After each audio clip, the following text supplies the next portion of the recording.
Welcome to this podcast from the Carter Center.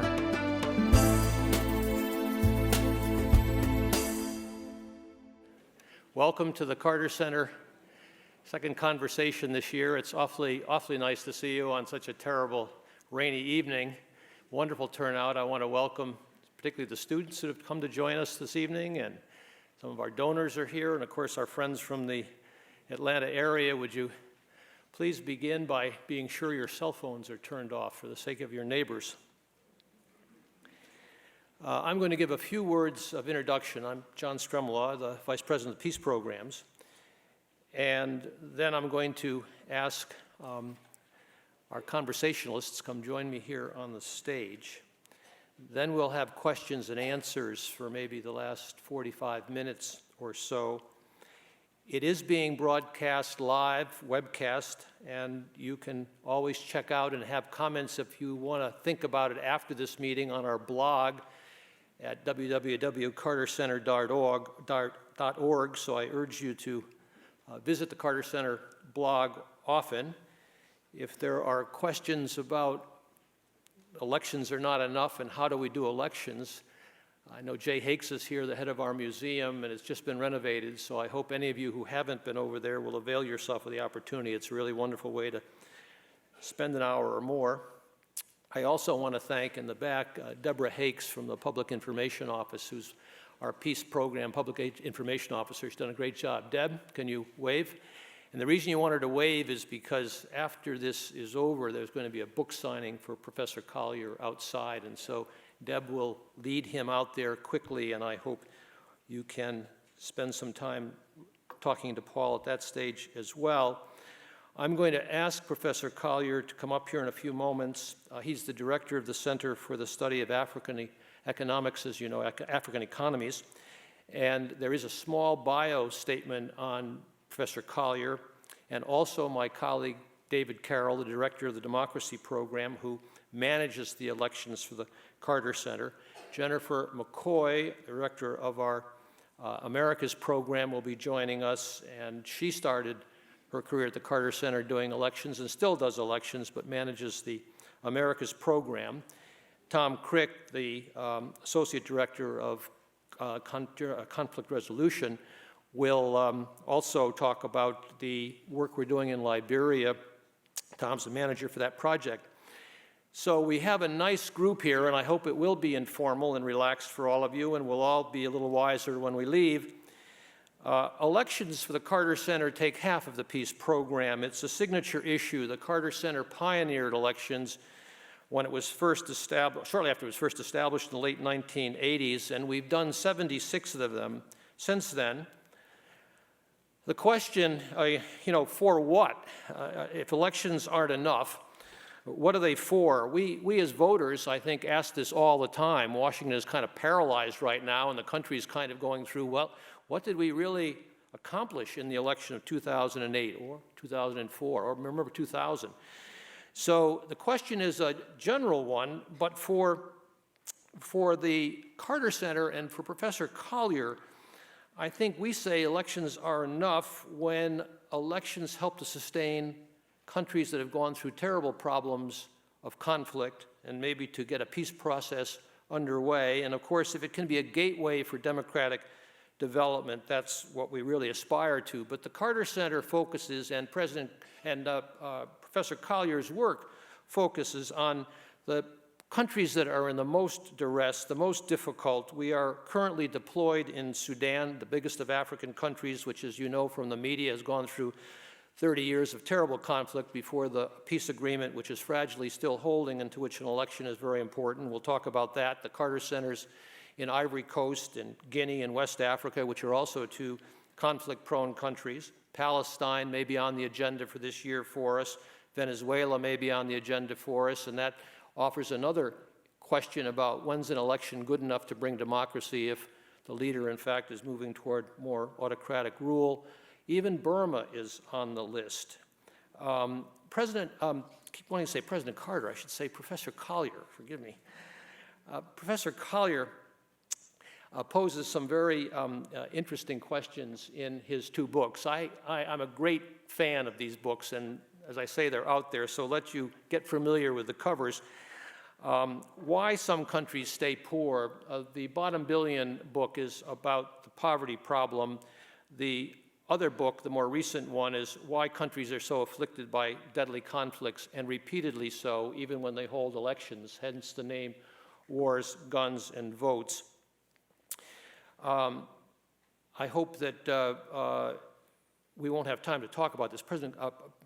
Professor Collier has a very nice lecture on each of these books, and you can see them if you go to his website. If you Google them, or you go to the Center for Africa's Research on African Economies, you can follow the argument to its full development, because we'll just have a conversation today. But in the case of the countries we're looking at, I think both Professor Collier and the Carter Center recognize that we are in a different era. The Cold War is over, major powers at peace. There has been a huge change in the world economically. It used to be said that there were 5 billion poor people and 1 billion rich people, and today we say, you know, there are 5 billion people who are moving toward prosperity and 1 billion that really aren't. Where are the bottom billion countries? If you look at a map, Professor Collier has identified about 58 of these, and these are the so-called bottom billion countries which have been in intractable poverty for so long and are conflict-prone. These are the countries where the Carter Center operates, and so the overlay between Professor Collier's work and the Carter Center is really remarkable to all of us, and why his work is so important. The reason I throw this slide up is just to give you a little feeling of when we talk about poverty. If the map of the world was represented according to the gross national product of countries, not by their geographic size, this is what it would look like, and you'd hardly see Africa if it wasn't for the South African economy. These are the same countries that are dark red that are the fastest growing population-wise, so this problem is going on for the next generation as well. They are also the countries that are the most unstable. This is a survey that was recently done by the Economist Research Unit, and just gives you an indication of where fragile states exist, so the overlay. And yet one of the extraordinary things about this moment in history is that all of these countries, and I use this map a lot, declare themselves to be democracies. This was a map produced in France to show this sort of avowed democratic inclination on the part of governments almost everywhere. Saudi Arabia doesn't make any pretense. Burma, in fact, is now talking about elections, so maybe taken off. And of course, the Vatican's the Vatican. That's not going to be a democracy. But if you look at electoral democracies, the kind that Freedom House talks about as being kind of sustainable democracies, democratic development, you see a very different picture. And if you look where the Carter Center, and I'm sorry, this slide didn't translate very well. I thought I'd adjusted for it. Where the little dots are where we have done elections. I better move on. This was something I had to craft rather quickly. The map of Africa, which is the focus of most of our discussion tonight, is divided up into 54 sovereign states, sovereign countries. But if you were to look at the map of Africa according to ethnic groups, Professor Collier likes to point out that Germany, back in pre-modern time, was 500 or so small tribal groups that through the force of arms and consolidation became a nation. We're not going to do that today, but this is what Africa would look like if it was divided up according to Yorubas and Igbos and Dinkas and Hausas and however many others. And it's a sobering reminder of what the challenge is for these states, because I think I may have missed a slide here, folks. I didn't miss the title at the top. To be too small to be states, which is to say these economies of these countries typically are about the size of an American city of 50,000 people, if you take the World Bank's reference. And yet they're too big to be nations for the reason I just pointed out, that these have to be aggregated and they're not. So we go in and try to, at the end of a conflict, in the case of Liberia, and I just have a couple of more slides here, have the possibility, try to help the possibility of an election as at least setting a break on the anarchy and the conflict, and to start to move the country toward, we hope, sustainable peace and democratic development. But the dilemmas that Professor Collier, in his most recent book, focuses on most are two structural impediments. One is the security impediment, and in the case of Liberia, or we also operate the Congo, it has to take UN forces to give the people of that country at least some hope that there's going to be safety on the streets and in their schools and in their houses, and so they can get about in their life. But we also have to do something about the judicial system and the accountability impediment. And the accountability issue is what I think joins Professor Collier and the Carter Center so closely in the work that we're doing. We more operationally, he in the more analytic and research sense from his center. And I put this picture up just because Tom Crick will be on the stage in just a moment. And in Liberia, we are sustaining our engagement there to hope that we can have a transition to justice that shows the Carter Center's commitment that elections are not enough.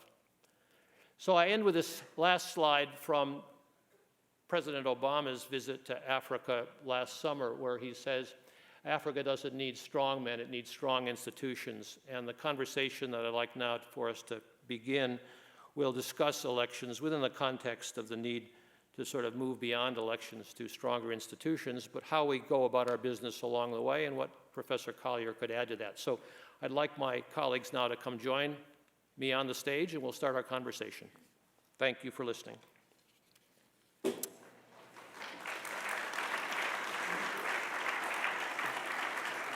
Yep, just follow along, you'll see your sign.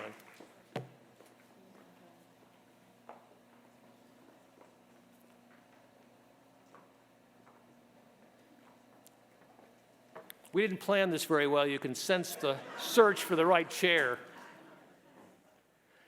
I am going to go over and get mic'd, but I thought in honor of our distinguished guest, if Professor Collier could open the conversation by giving a few thoughts of what he regards as the question on the table, elections are not enough, and then other colleagues can join in. So Professor Collier, if you wouldn't mind beginning and saying a few thoughts on that question.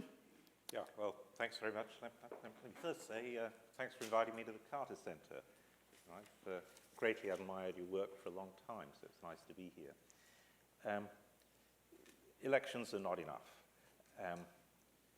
I think the international community kind of, in the last 2 decades, fell over itself with enthusiasm for elections. I think coming out of the fall of the Soviet Union and those kind of wonderful experience of democratization in Eastern Europe, and we thought that was universalizable just with rolling out elections everywhere. That the diagnosis before the fall of the Soviet Union was that the troubled parts of the world were troubled by autocracy, and just by holding an election, that was the technology to topple them. And what an election would usher in would then be a legitimate and accountable government.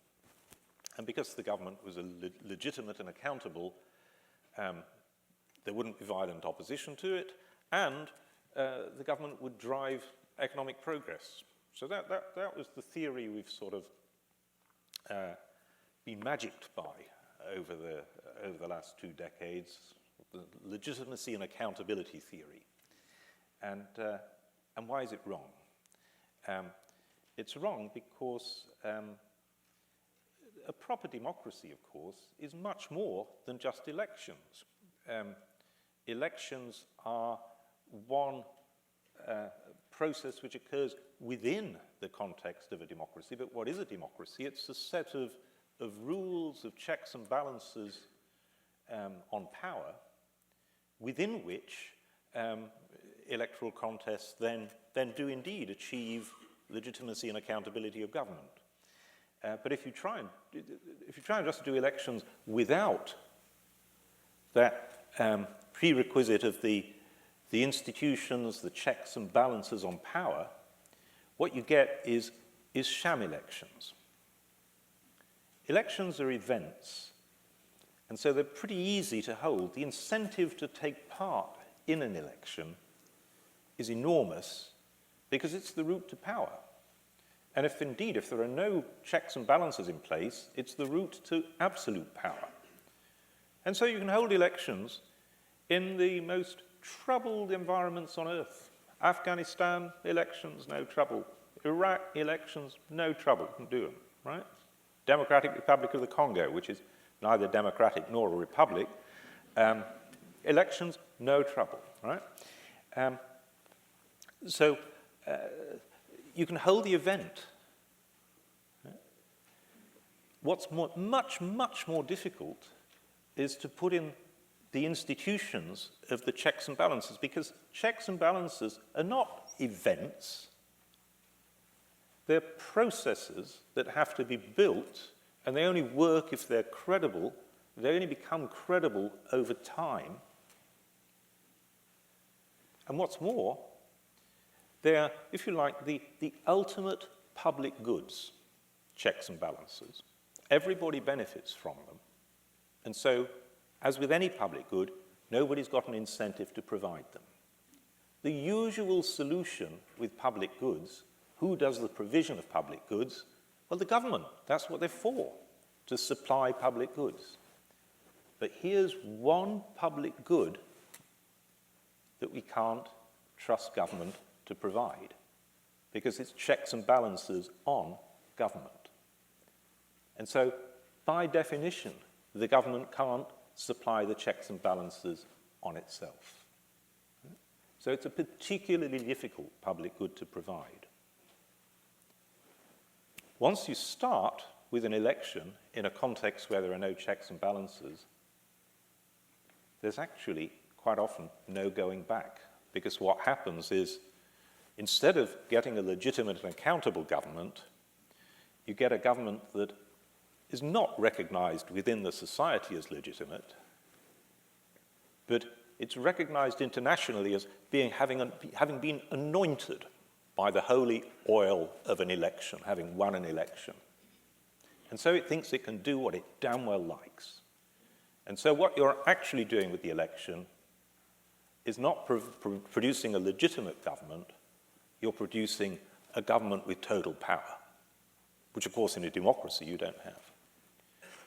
Nor are you producing an accountable government, because the governments, quite rapidly, presidents, incumbents discovered they could win elections by cheating. And we'll go through the technology of cheating, I'm sure, as the evening evolves. And so if you win by cheating, you aren't accountable. You can do what you damn well like. And again, as the evening evolves, I'll show that that's just what happens. Thanks very much. David, it's got to be your opportunity to sort of give a little flavor of how we decide which elections to do and which elections not to do, and the quality of these events.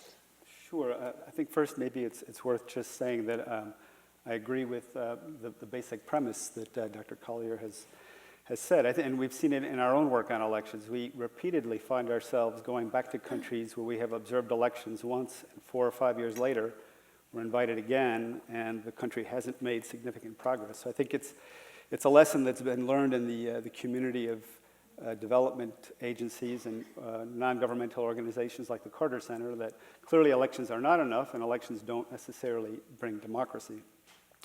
But there's a lot of questions below that surface level that I know we'll get at, and I'll address your point, John, as well. But I think some of the questions really have to do with what kind of an election, and who is looking at that election, on the basis of what kind of criteria and standards are they assessing that election, and really importantly, what kinds of consequences are there when there's a flawed election, and are those consequences really firmly backed up by the broader international community? And that's some of the things that we are trying to work on at the Carter Center. We, every year, observe elections in roughly 3 to 5 countries around the world. We look once or twice a year, take a snapshot of what are the elections that are coming down the road in the calendar, and we ask ourselves, which are the countries around the world that we think are going to have the most important elections? And important for us means countries that are undergoing a difficult transition, that have not really had a democratic history, that are maybe in a transition where there might be an opening for democracy, or where maybe they've had one successful election, but there's a lot of difficulty and the possibility of backsliding. So we purposely are looking at what we think are some of the most challenging environments, and then we try to, as early as possible, find out whether or not we will be able to play a constructive role there. If we'll be invited by the spectrum of political actors, do we think that we will be able to play a role as observers who will have access to the process? And will we be able to speak out publicly about the things that we're concerned about? And all of that ties back to our view that there has to be consequences for elections that are flawed. There's no purpose in observing elections that are going to be flawed if we can't have any impact on that and try to make the case about assessing the legitimacy of that process. Jennifer, anything to add from the Latin American perspective? And I hope you folks will talk among yourselves. You don't have to have me keep prompting you. Well, I think some of the interesting questions raised by both of these first comments are, that I agree it's sort of commonly accepted now that elections are necessary for democracy, but not sufficient. And so that's one of the things we try to look at as well. But I think one of the interesting questions is, can elections actually be dangerous in some circumstances? And I think that's really what you're getting at in your book, Paul. And that's what we want to be cautious about, because generally we think about elections as being contributing to not only democracy, but generally to freedoms for people and to unifying a country and providing a legitimate government, which they do if they're good elections, because you have to have certain freedoms in place. And even in countries that have been divided and coming out of a civil war or are just polarized, divided ideologically, distracted by past war or security issues, it can unite a population to focus on an election, just like recently in Iraq. But sometimes that's just a momentary distraction. And then those underlying divisions come out immediately after the election again. And if you don't have the institutions, and even more importantly, what I really liked out of your book, Paul, the point that underlying the institutions, the very basic need is a national identity, to construct a national identity. If that doesn't exist, if countries and societies are essentially divided, then the inherently divisive nature of an election, because it is us versus them in terms of competition, will not overcome that lack of a united identity, a national identity. So I think those are some of the concerns and then to think about. So under what conditions could an election actually be dangerous, and we shouldn't hold them? A couple I can think of. One is if it's coming out of a civil war or a conflictual situation and the security arrangements are not sufficiently in place. If one of the parties, the losing party in a civil conflict, still has arms, then they can certainly take back up arms. We saw that in Angola, for example. If the election is viewed as an exit strategy by the international community to withdraw from its aid and simply say, okay, now the government's in place and we'll leave, that can be very dangerous. And so these are some of the things I think we need to be thinking about and how to overcome those as well. Yeah. I mean, you just reminded me, where you get ethnic polarization, the voting tends to be just driven by ethnic identity. We did survey work during the Kenyan elections, pretty disastrous elections as it turned out. But we found that the following really quite interesting pattern, that because Kibaki, the incumbent president, hadn't been a bad president. I mean, the economy had actually grown for the first time for a long time, and quite a lot of people kind of recognized that. So if you asked people, has President Kibaki done a reasonable job? He got, even amongst the Luo, which was the opposition party, even amongst the Luo, he got relatively high approval ratings. And then we looked to say, of those Luo who rate him as having done a pretty decent job, what proportion then voted for him? 4%. So basically, and we asked a similar question of course, some people thought Kibaki had done a bad job, including some Kikuyu. So what proportion of the Kikuyu who thought he did a bad job were prepared to vote for Odinga? Same, negligible, right?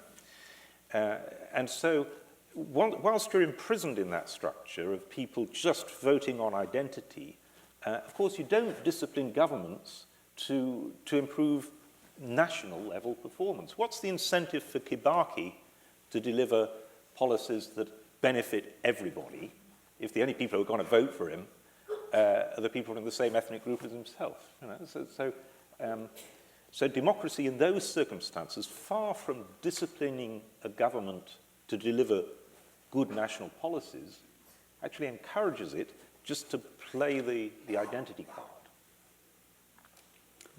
Can I just make a comment on, I think one of the important factors that relates to the ethnicity issue and elections is the electoral system. And I think not nearly enough thought is given to ensuring that before elections there's an electoral system in place that will really allow for different ethnic groups to have some stake in power. And short of that, if there's an election that is this winner-take-all, then the stakes really do become a lot more critical, and the chances of violence, I think, are much higher. I mean, I think post-conflict, it's kind of blindingly obvious that what's got to happen post-conflict is a sharing of power. Mm-hmm. And any election which says, well, actually, your group didn't get enough votes, either legitimately or illegitimately, you've not got enough votes to be part of power, you're going to be excluded, then that's a bad thing. Any process which leads to exclusion, including elections, is just dysfunctional in post-conflict context. Tom, Liberia is such an interesting case, and it's such an important one for Americans that you might sort of recall our involvement. Then it descended to civil war, and now we're going another round with more hope, I hope. Yeah, well, I mean, Liberia is very close to the extreme of a post-conflict state. I mean, the war that took place there was massively destructive. And our first engagement there was efforts by President Carter to build peace between the warring factions.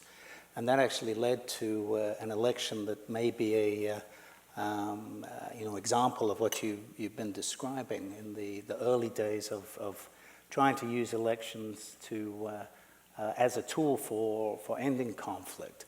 There was a peace agreement in 1996 that led to very quick elections in 1997 with very limited disarmament, demobilization, or any restructuring of the state. And this was with the purpose of achieving a consensus between the conflicting parties as to how to move forward, but also the external powers who had been sort of peacekeeping, in that case the Nigerians, finally concluded, well, this war's not going to end unless we acknowledge the strength of Charles Taylor, the leading rebel group, allow an election, and then have the people make their choice and sort of legitimize the victor.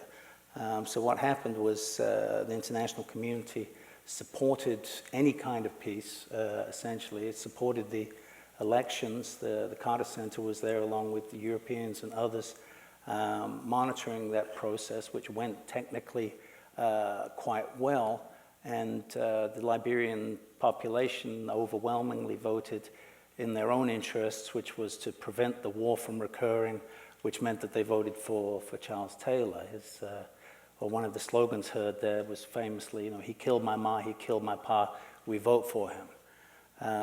So this was in some senses legitimizing, but whether it meant that he was legitimate and whether it was a good use of voting, I'm not sure that anybody was claiming that democracy was being achieved. So in that sense, it may be more of a post-conflict tool in that case than some of than some subsequent elections. But war did restart, and the peace agreement in 2003 led to a longer transition this time, 2 years for electoral systems to be developed and for the victors in the war to sort of manage the economy, in some senses, reap the benefits of their agreement. And then in 2005, an election was held with international support, and I think importantly without an incumbent. And in the second round, President Ellen Johnson Sirleaf was elected in what they called sort of Liberia's first true election. And basically the results were accepted by all parties. And the sort of rebuilding process has now begun. For the Carter Center, this is an example of where we've stayed and tried to focus on institution building, developing the necessary infrastructure for democracy to develop roots in a society where the state has not been historically strong in any way that we would understand it. And so our work is focused on capacity building for state and non-state institutions, primarily in the area of rule of law, educating people on their rights, providing legal services, providing training for magistrates, principally focusing on rural areas where a lot of the discontent came from and a lot of the conflict came from, trying to give the people there at least the tools to defend their own rights as the state nationally tries to build its own capacity. There'll be elections again next year. Already the politics has begun, and we'll see whether the incumbent plays by the rules or uses its large possible advantage to its own interests. But we're hopeful there that despite many problems, the peace is holding, and things will hold together again with the UN's support. They're still there, and they're still providing the security guarantee. America's going to have to digest the experiences in Iraq and the experience in Afghanistan at a time when it seems, I think to many of us, that the weak states of the world will be a preoccupation of the major donors, the fragility and then the legitimacy of becoming involved. I've been surprised, David, by how much there is now a consensus among various countries concerned about, say, the plight of African failed states, the weak links in our global order, the places that produce the terrorists or the diseases or whatever, that it is a legitimate function to go in and observe, that the more you can do so in partnership with others, the stronger it is. Could you share with the audience a little bit how this has evolved in terms of a community of actors? Because I think then Paul might be able to grapple a little bit with this. Are we as an international community giving through this mechanism more legitimacy to the restraint and checks such as they are on the abuse of power? Yeah, I think a couple of quick comments. Paul's comments about the end of the Cold War really triggering a wave of democratization and elections. That's really when the Carter Center started working on elections, and that's when we've seen the dramatic expansion of elections around the developing world and observed elections. And we've also seen over the last 15 or 20 years a pretty strong rise in the number of groups that have been observing elections. So all that put together, there has been now a much more strongly developed norm that to gain legitimacy, countries have to hold democratic elections, and it's important for observers to be there, to have some impartial assessment of the quality of that process. What's happened, though, is that there have been, as more organizations have gotten involved, there has been an awareness that we've not necessarily all been using the same kind of criteria. And the work that we've been doing at the Carter Center over the last several years is trying to get us back on track to ensure that there is some clear consensus and understanding among observer groups. And the work that we're doing is to try to root the criteria that we use when assessing elections in a series of obligations from public international law documents that are broadly known publicly and that countries have voluntarily endorsed. And to have that be a set of documents around which we can have a consensus approach, and therefore there can be more consistency in our work as observers, and that then I hope can allow us to be much more effective in criticizing a bad election and holding countries accountable when there are problems in their elections. Yeah, one of the most enjoyable bits of my books to write was the first chapter of Wars, Guns and Votes, where I put myself in the position of an aging old autocrat who is persuaded that he'd better hold an election. It's the fashion, the donors kind of insisting on it, and all his neighbors, are doing it. The peer group's doing it, so he thinks he better do it. And then he wakes up in the middle of the night and thinks, but how am I going to win it? And he gets out his gold pen and he makes a list. And strategy number one is be a good government. Right? Try and deliver good government to people. And he thinks about that. And he thinks, oh no, is there anything else? Right? And it's that anything else. He finally goes back to sleep an untroubled man as he's worked through the list of what he can do. And that list of what he can do is the list of what we need to guard against, basically. So one of the strategies is make sure that your opponents can't stand in the election. So you limit the field. The nicest example I have of that, I think constitutionally the most interesting, was the strategy that President Abacha of Nigeria came up with, if you remember. Sadly, he died before it could be implemented, but otherwise it would have been a constitutional innovation, because his strategy was he set up 5 different political parties to contest the election. So, fair enough, it was a properly contested election. 5 different parties all contesting the presidential election, each of which happened to choose him as its presidential candidate. So this was multi-party dictatorship, which is a very just rare animal.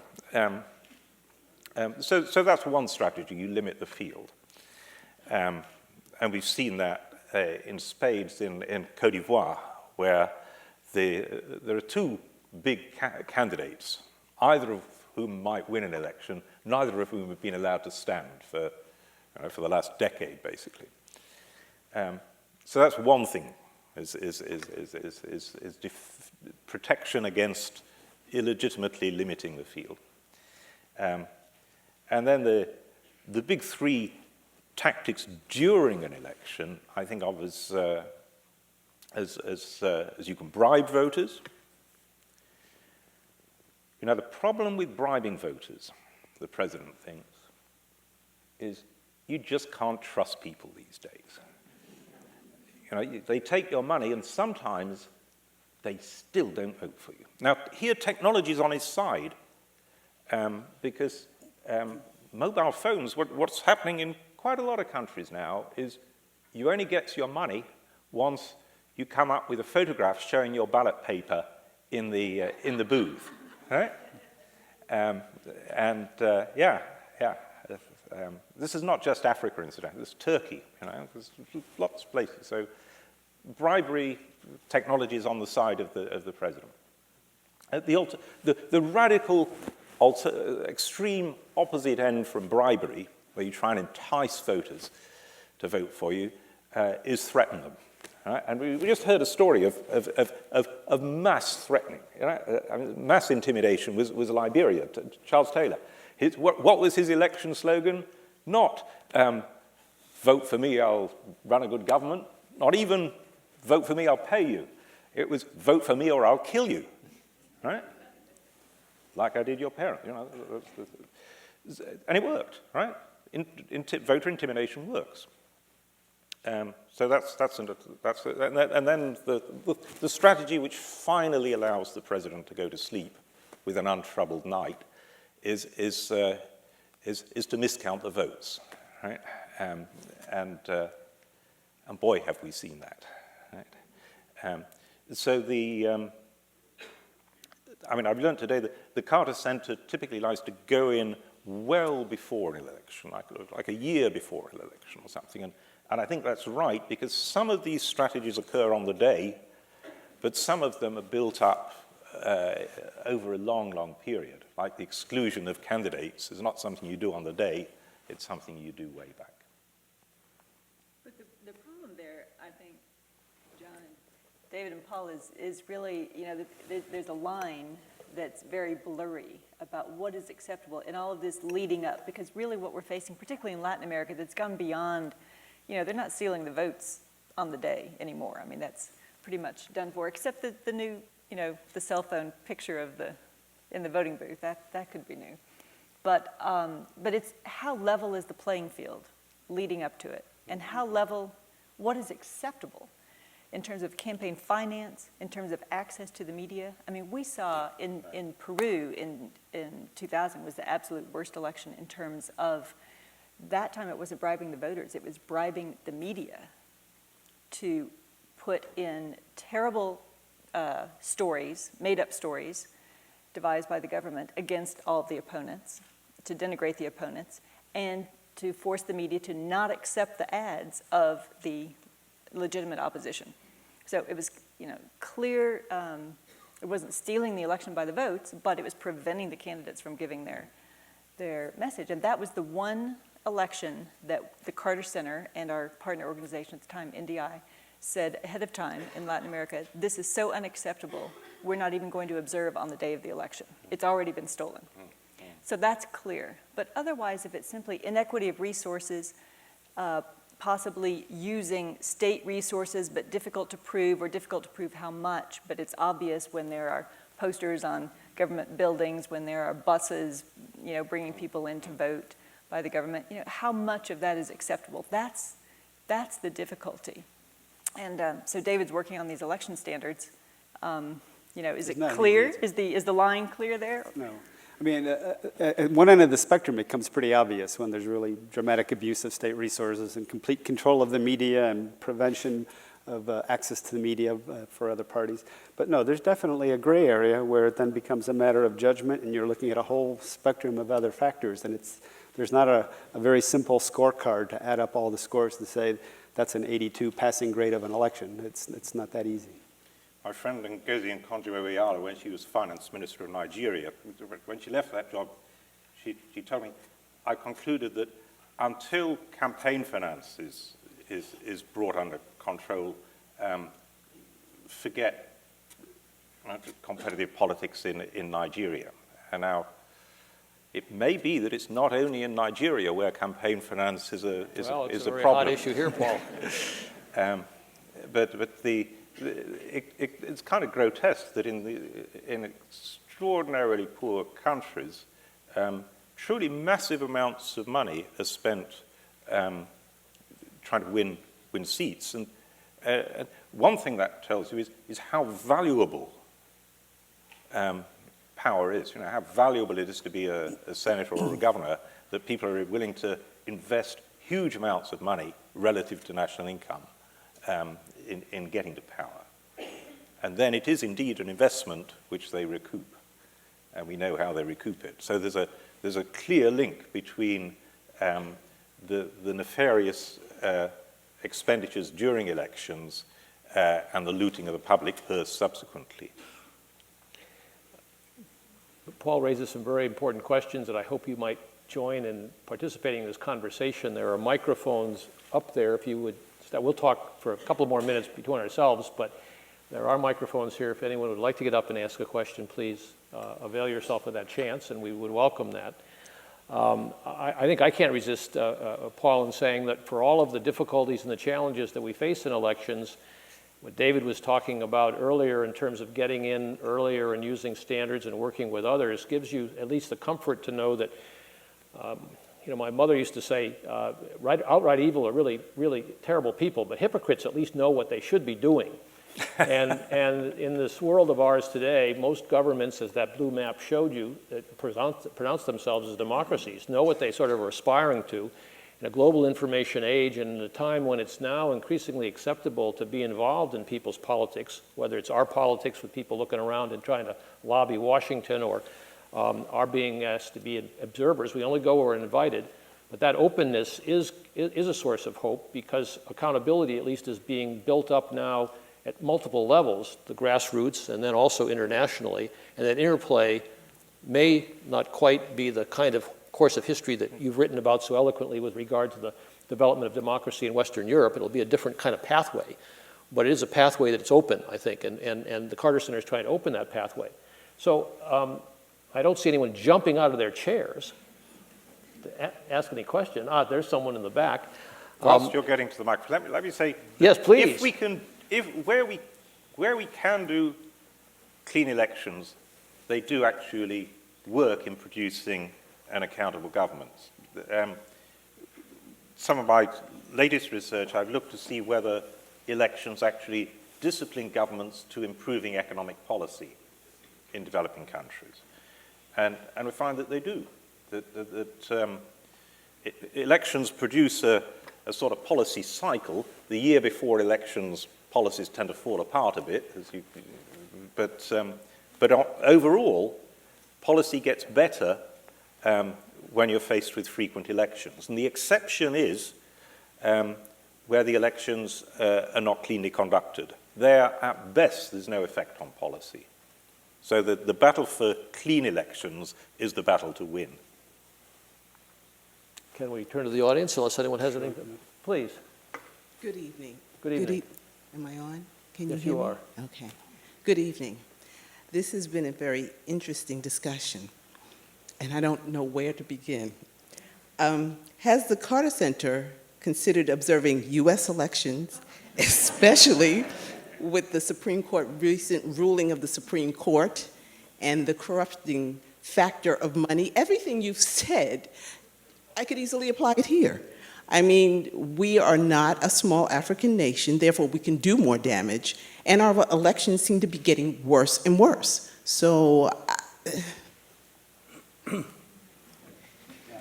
guess that's to me. Fortunately,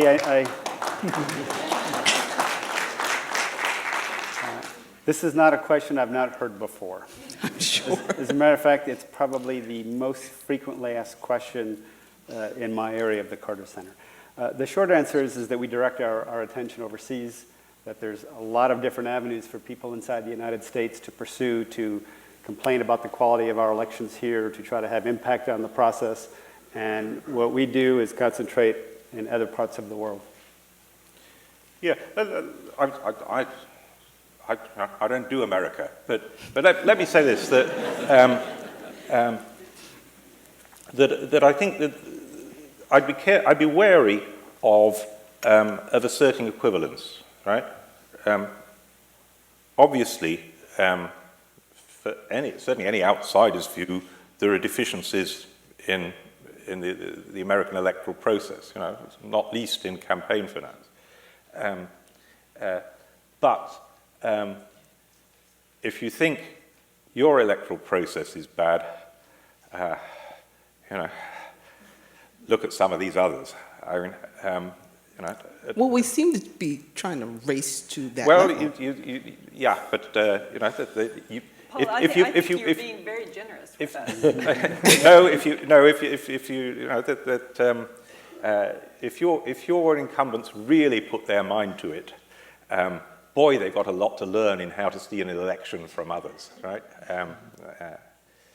So the statements of equivalence I would resist, right? Statements that you've got problems, it's none of my business, but from an outsider's perspective, yeah. But the point there, I think, that we should point out, John, is that every country is improvable. Every democracy is improvable. And in this case, what was surprising, I think, for the United States and for American citizens is that the trust and the fact that we as citizens took for granted our electoral process for a long time until some technical problems and snags, you know, became more visible. And then we started losing confidence and losing trust there. And when you lose trust, that's when you start looking for outsiders or election observers. And that's exactly what we do as international observers in other countries, we are providing that accountability you spoke of, Paul, that the missing checks and balances, the missing accountability is provided in those cases by international observers. But they're invited in and they're viewed as impartial. And to add to David's answer to your question, I would also point out that in the United States, the Carter Center has viewed since its beginning that with a former president as the head of the Carter Center representing one party, that it wouldn't be appropriate, wouldn't necessarily be seen as an impartial organization to observe elections within the United States. And that's another consideration.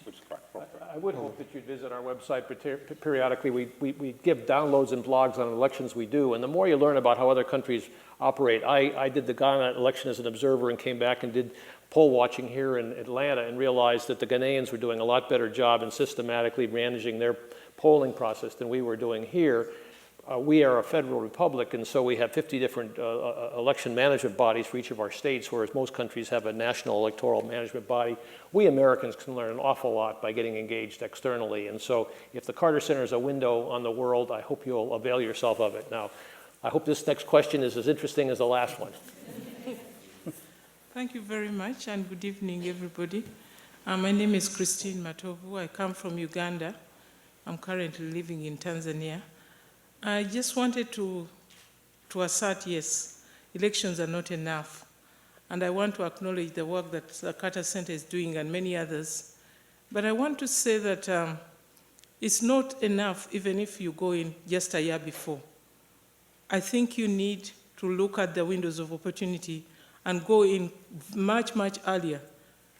If, for example, you've helped a government to hold an election, immediately after that government has been elected into power, I think the process should begin to prepare the country for the next election.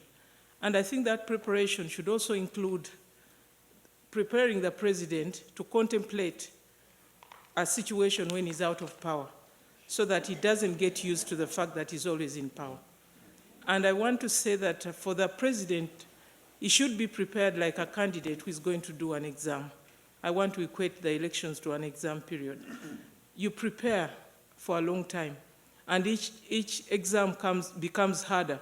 So the first election you might win easily, the next one will be harder. But you prepare the president, prepare the people, so that they know what they want to vote for. Thank you. Thank you. Anything on Liberia, Tom? Otherwise, we'll take another question. But you've stayed in Liberia for a commitment to transition. That's fine. Okay. Good evening. My name is George. I'm a Ghanaian.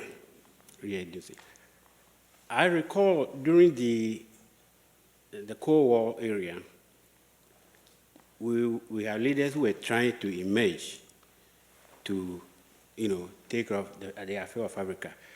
And what we have been getting from the West was election, election, election. Today, the professor is saying election is not enough. How do we trust you guys? Because Kwame Nkrumah, if he were to have been left alone, the situation in Africa won't be like this. If Lumumba were to have been left alone, the situation in Africa would not be like this. Those were the key leaders who were emerging. But what happened?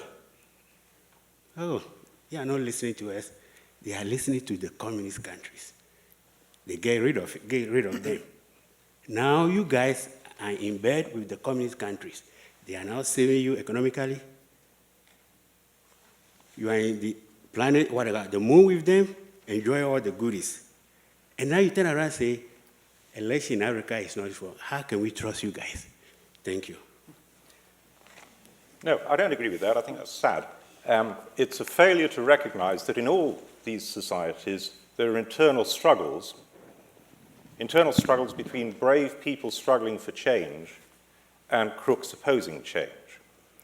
Our role as outsiders is a pretty modest role. But typically, the brave people struggling for change are losing because they don't have the money and they don't have the guns that the crooks have. Our role is to try and level the playing field somewhat. Change will come from within. But these are internal struggles that are usually being lost, and our role is to help the brave people struggling for change to win more of their battles. And I think diagnoses which say, oh, all the problems are external, we're all good guys, it's nothing to do with us, all our problems are inflicted from outside, is just a fundamental misreading of the last half century, and just a failure to face reality. It's a comfortable fiction. Although perhaps that's not to say that some external interventions have not had significant negative impacts. Of course. Also. Of course. I'm not an apologist, right? But it's vital to face the reality of internal struggles in order to win them. Valiant, please. I agree with the panelists that elections cannot be considered a cure-all for problems of democracy. But I beg to differ with Paul that unless checks and balances are in place, an election can serve only to perpetuate an incumbent's misrule. I have in mind several examples from the last 10 years in the context where I've worked on elections previously. One is the 2000 election in what was then Yugoslavia, what is now two separate countries, Serbia and Montenegro. Checks and balances were not in place in Yugoslavia then. Judiciary was not functioning. The legislative power was in shambles. Milosevic basically ruled the country single-handedly. And the elections were fraudulent, blatantly fraudulent. And that fact alone, the fraudulent nature of the elections and the blatant nature of the elections, opened up the floodgates of popular discontent and a massive nonviolent movement to reverse what happened in that election, which was confirming Milosevic's ruling power. And within a few weeks, 2-3 weeks, period, the massive forces of the population were so strong that the elections were reversed. Milosevic could not convince the security forces to turn their guns against the masses of the people. And new elections were held in which the democratic forces were the victors.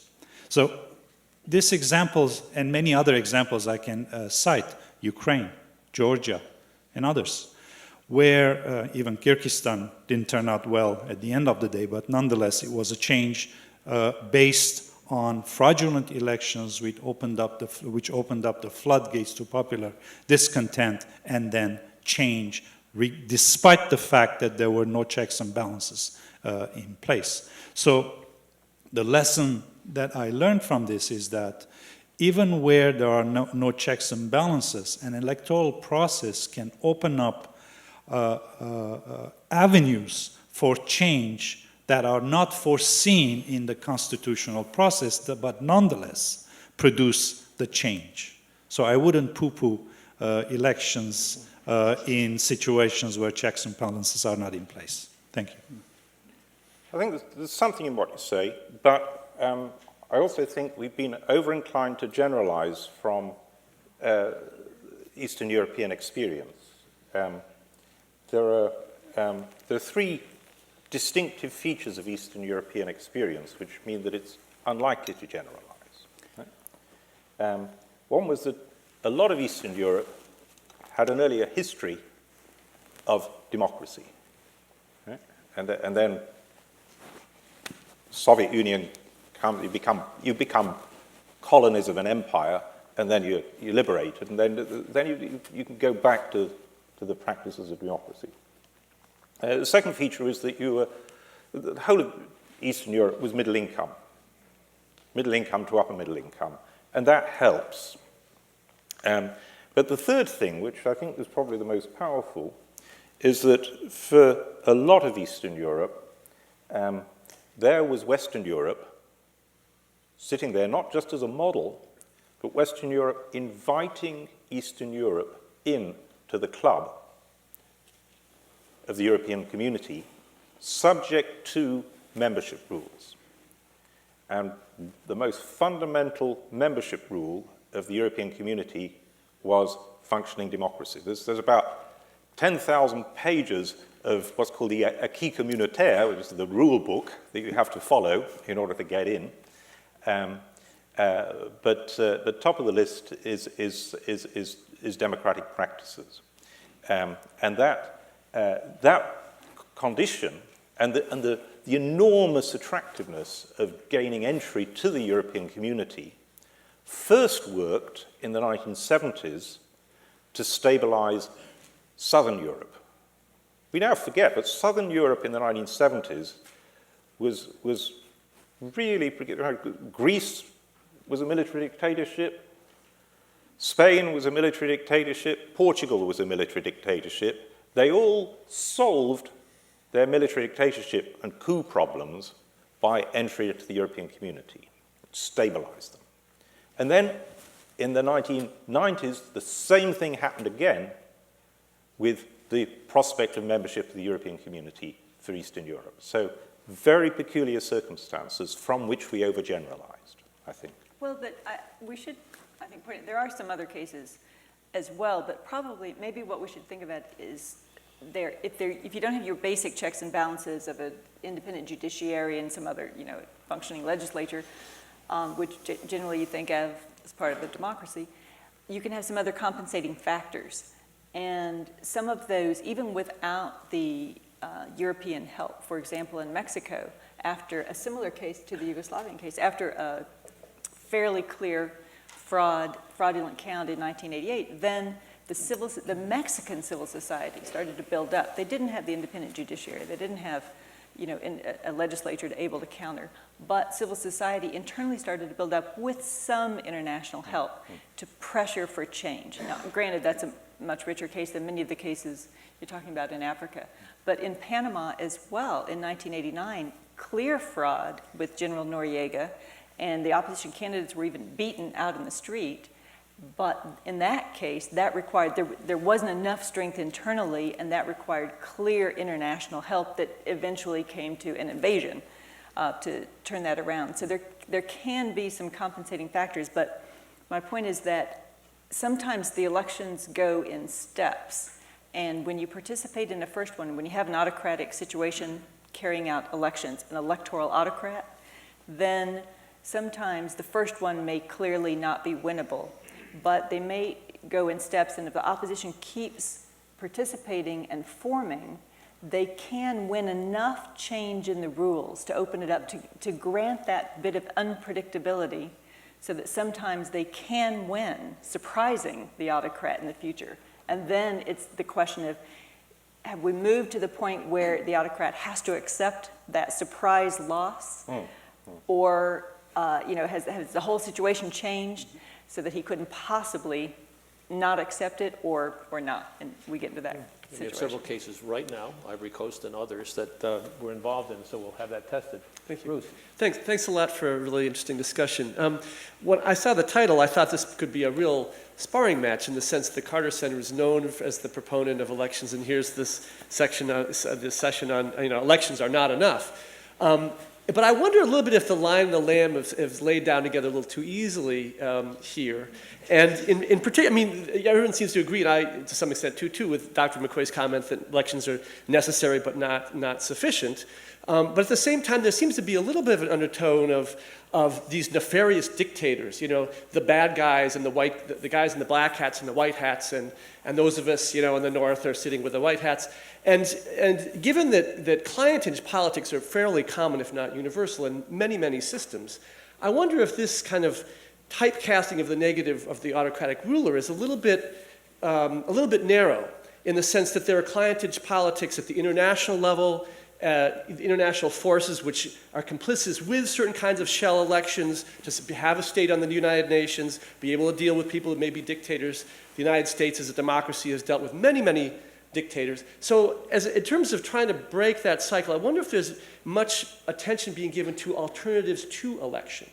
In other words, the way that clientage politics can be used to have some sort of contestable politics in other modes that don't just simply reproduce the internationally accepted standard, which then can be, that's an elected politician with a black hat as opposed to a white hat. But it's a reinforcing cycle in some ways internationally that condones these results as well as internally. So I'm wondering if there's any more fundamental alternatives and more organic that could have been thought about in terms of the electoral process as a whole. Yeah, I think I go along with quite a lot of that.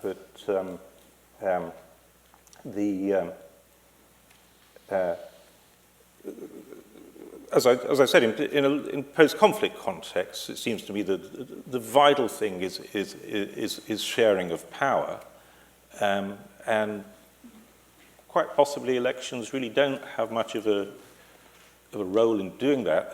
They might work against the sharing of power rather than for it, and so devising sort of a politics of power sharing may be the thing that has to happen. Of course, some autocracies still have been both very successful for their populations and manage a degree of accountability. I mean, China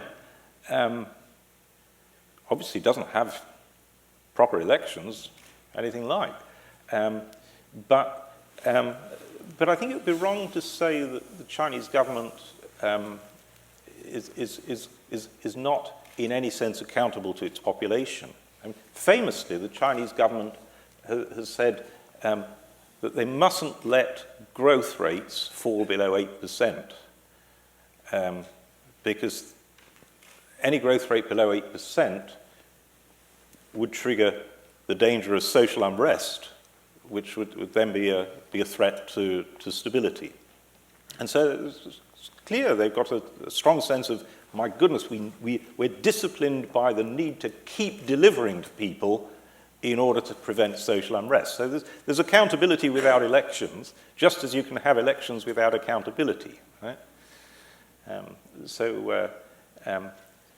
I happen to think that in societies which are, China's kind of got structural features which make accountable autocracy more feasible than many other societies. I think where you've got very strong ethnic divisions and where you've got great big honeypots of natural resources, then your chances of accountable autocracy go way, way down. You're much more likely to get plundering autocracy, and so kind of autocracy might not be a very good idea.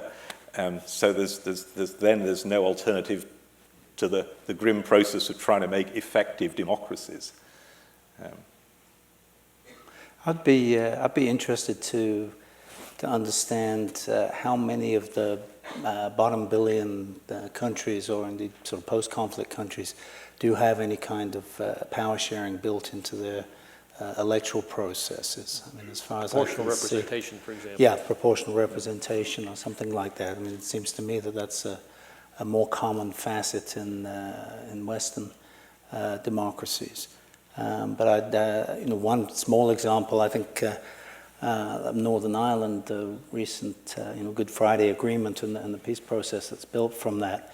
I tried to understand the electoral process that had been agreed as part of the agreement, and absolutely failed. I mean, I couldn't make hide nor hair of it, other than the conclusion that it was designed to produce certain results, and the results was that power would be shared, period, no other option, unless there was some massive and unpredictable fluctuation in voting patterns. So that sort of supports the argument that the power sharing, can be institutionalized at least. And indeed, what the elections in Northern Ireland produced it wasn't quite as extreme as Charles Taylor, but where Northern Ireland, there are four political parties, two on one side, two on the other. In each case, there there are two parties that were basically peace parties and two parties that were violent parties that still contested elections.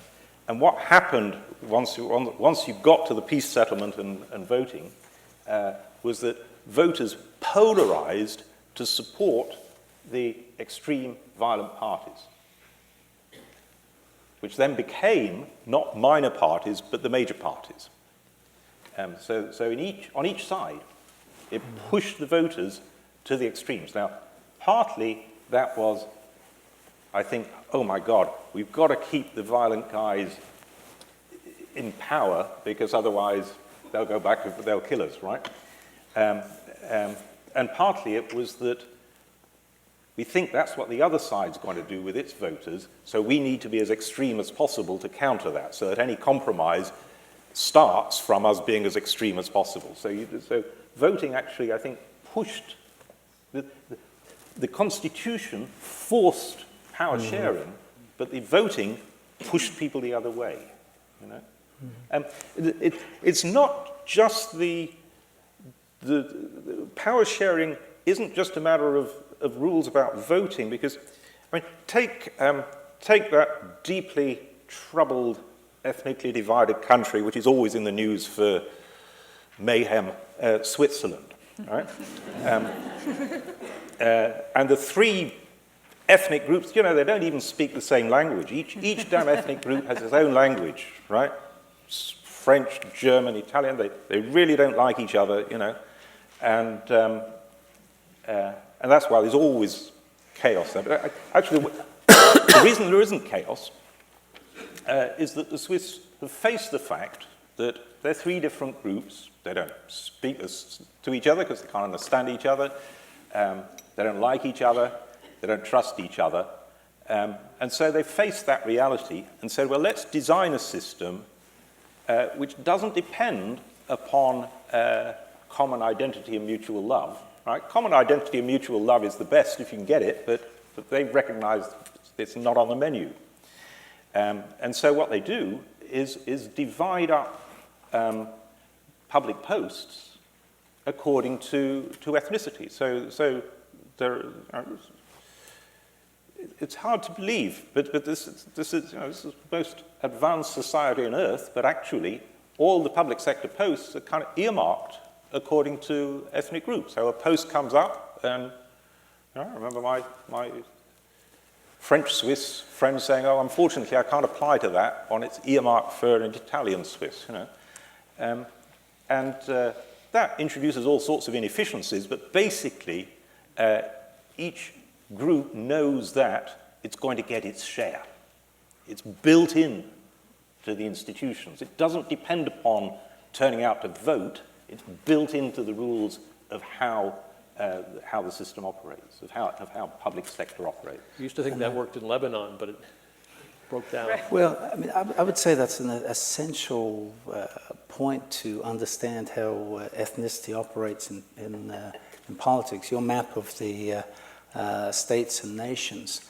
I think people's primary allegiance is to their where they were born, their families, their identity that Jennifer was talking about.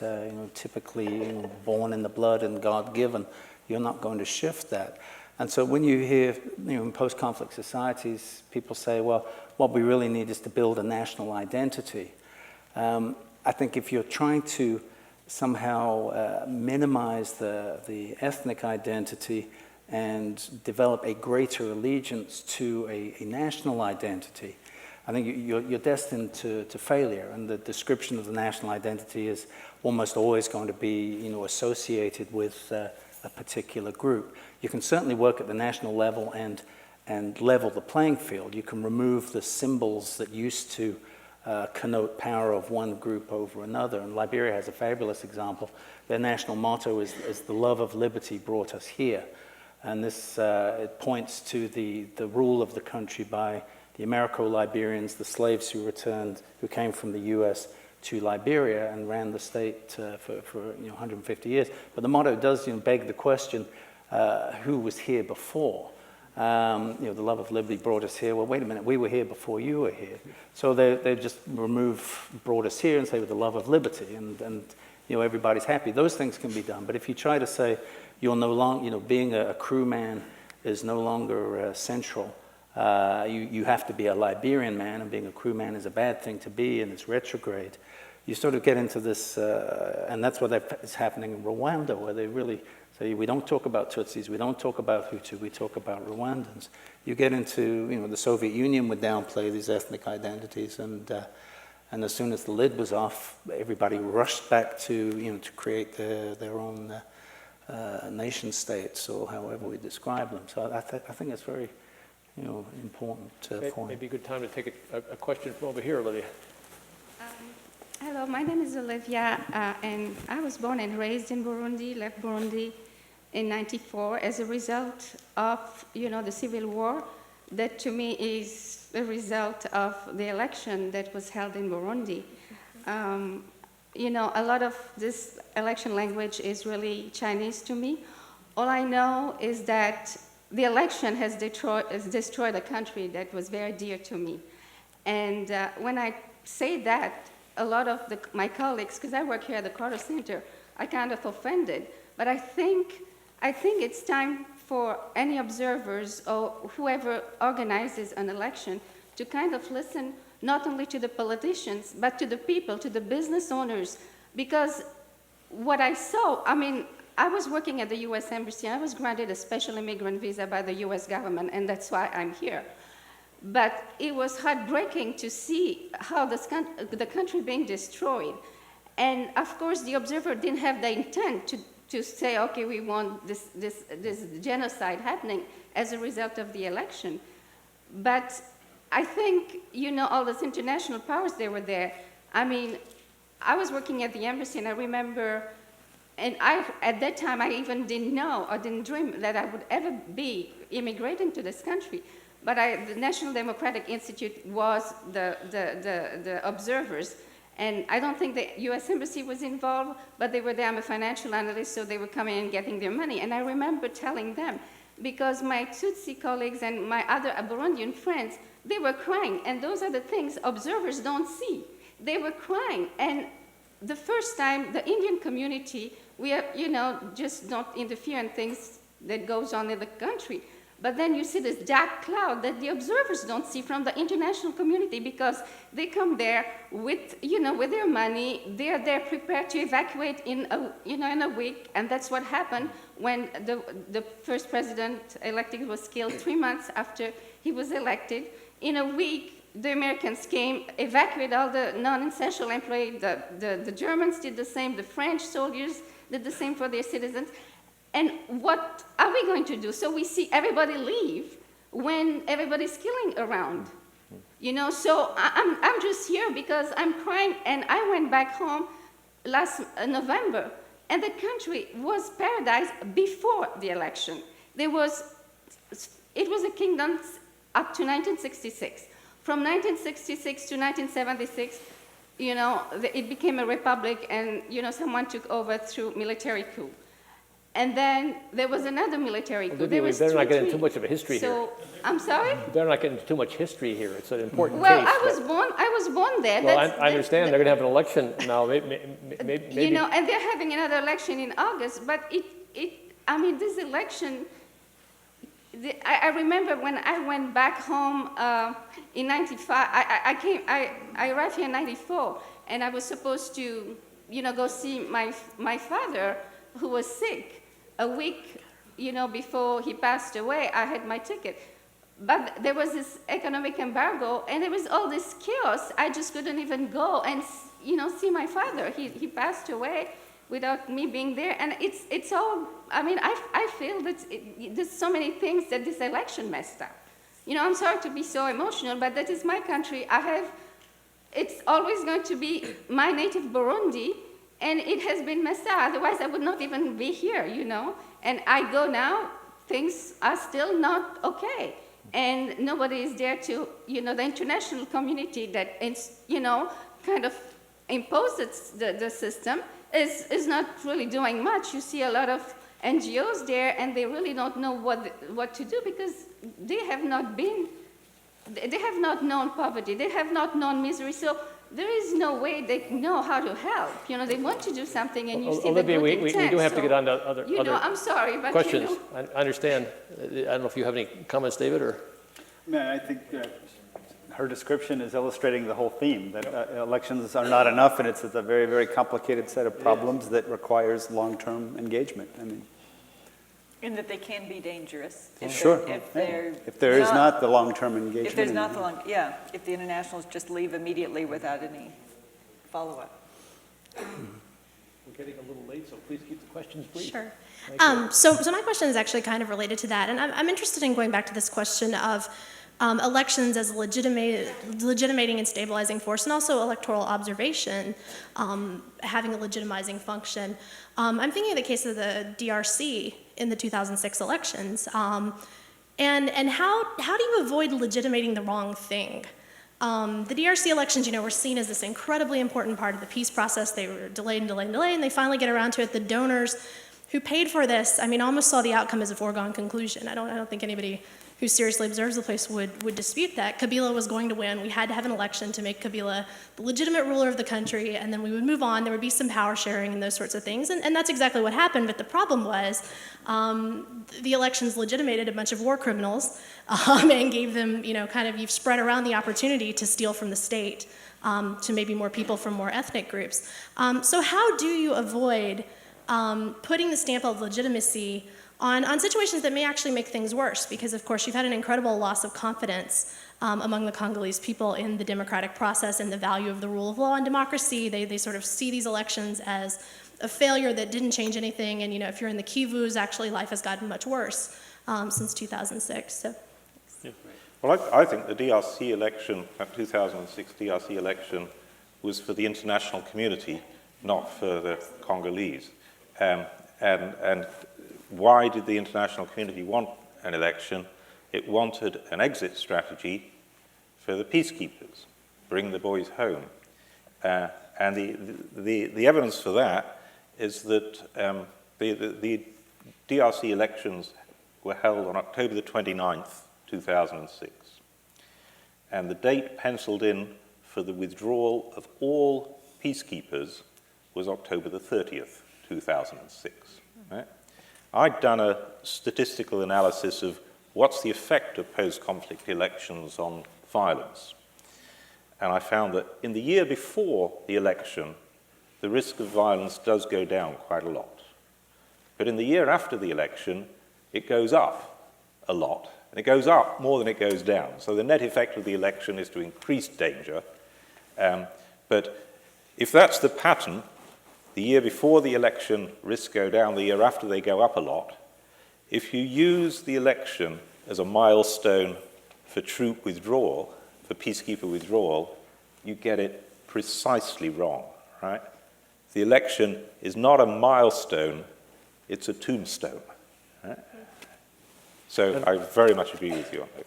Although the UN forces are still in the Congo, and the Carter Center is in the Congo, in part because the UN forces are providing security. If Kabila wants them out, then we'll have to face that. The reason that, of course, the decision to withdraw was never implemented because violence immediately blew up. And so, indeed, the peacekeepers found themselves being flown in, not flown out.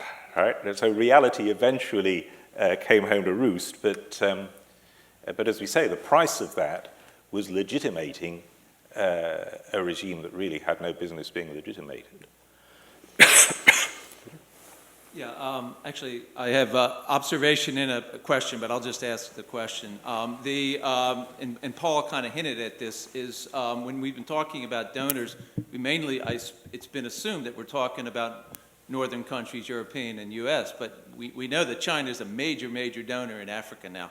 And that, we've seen in Zimbabwe and now in Kenya, major, major infrastructure investments and so on. And just sort of, in what way, anyone up there, and especially you, Paul, that would be interested in the relationship between democracy and economic growth, what role do you see that in terms of being a major player in terms of elections, democracy, support for elected autocrats, as you say, and so on? Yeah, I mean, the Chinese are not generally imposing conditions that democratic elections have to be held as in return for their money.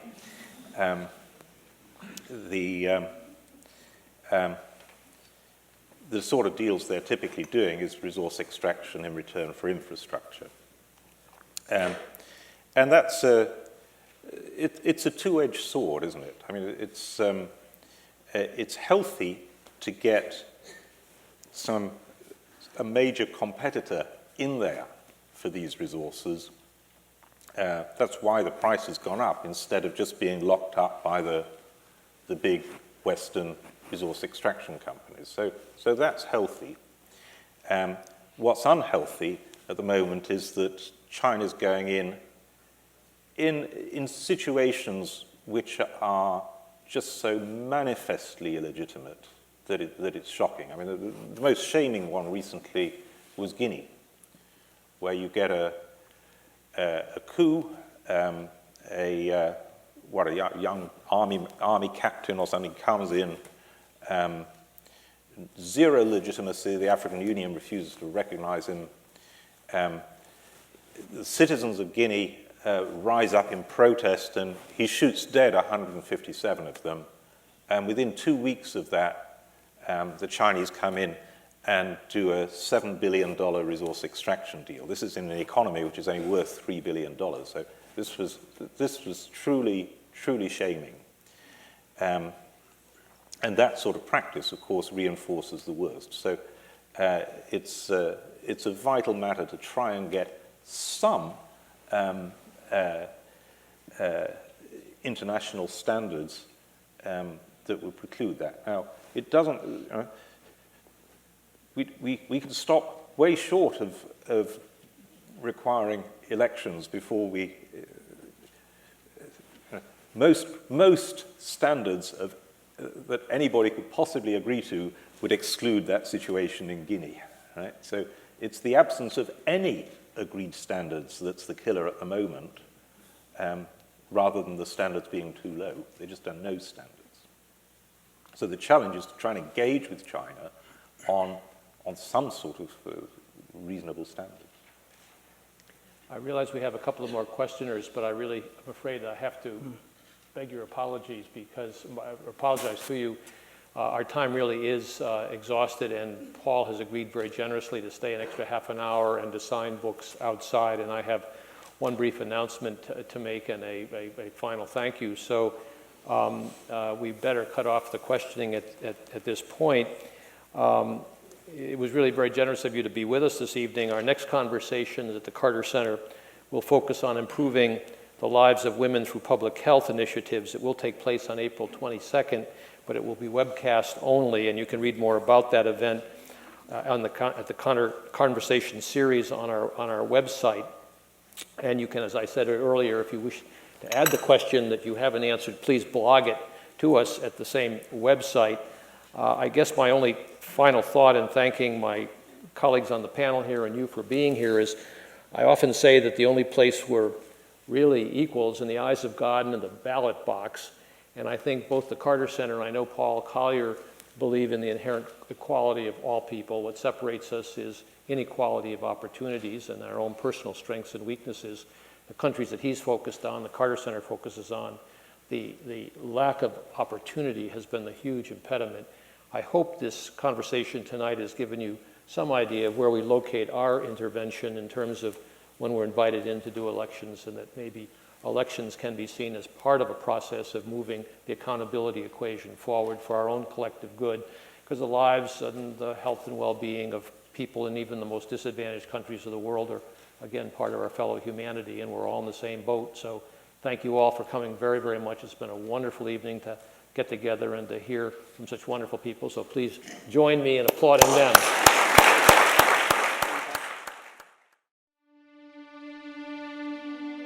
This has been a podcast from the Carter Center, online at cartercenter.org.